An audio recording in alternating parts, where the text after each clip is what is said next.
প্রিয় ভিউয়ার্স, আসসালামু আলাইকুম। দেখতে পাচ্ছেন যে একটা সরিষা, রাস্তাতে যাচ্ছিলাম, একটা সরিষা দেখলাম যে একজন ভাই সরিষা সুন্দর করে প্যাকেটিং করে রাখছে। তা আমরা এই সরিষা দেখে আমার খুব ভালো লাগলো যে সরিষাটার কালারটা এত সুন্দর কালার, আপনারা যদি দেখেন আর কি, মানে এত সুন্দর কালার, মানে খুবই খুবই ভালো লাগলো। এই সরিষাটা আসলে আমাদের এলাকা থেকে বগুড়া এলাকা বা নওগাঁ এলাকা থেকে একটু আলাদা মনে হলো, যার কারণে ভিডিওটা করা হলো। আমি একটু তোমার কাছ থেকে জানি, এটা সরিষাটার নাম কি? রাই সরিষা। কি সরিষা? রাই সরিষা। এটা কোথায় হয় সরিষাটা? আমাদের পাশের জেলা সাতক্ষীরা পাটকেল ঘাটা নাকি? এখানে এটা চাষ হয়। সরিষাটা দেখাতে পারবো আমাকে? দেখাও দেখি কি কি জাতের সরিষা, কি সরিষাটা দাও দেখি, আর একটু দাও। ও, দেখতে পাচ্ছেন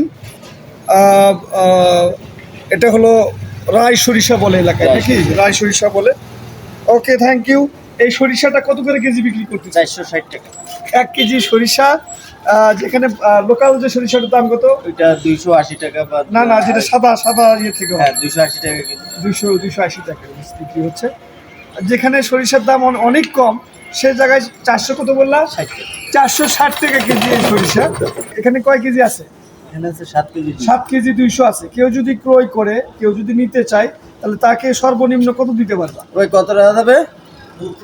3200 টাকা। 3200। এই সরিষাটা আমরা তোমার কাছ থেকে নিয়ে খেয়ে দেখবো যে এটা কেমন আসলে। তো যাই হোক, এরকম এরকম ভালো ভালো জিনিস অনেক জায়গায় পাওয়া যায়। আমরা ভালো জিনিস কি বলে সংগ্রহ করি এবং এবং এবং এবং আমাদের ব্যক্তিগত জীবনে অথবা আমাদের খাওয়ার সময় আমরা এটা ব্যবহার করি। সবাই ভালো থাকবেন। আসসালামু আলাইকুম। রাই সরিষার না তেল।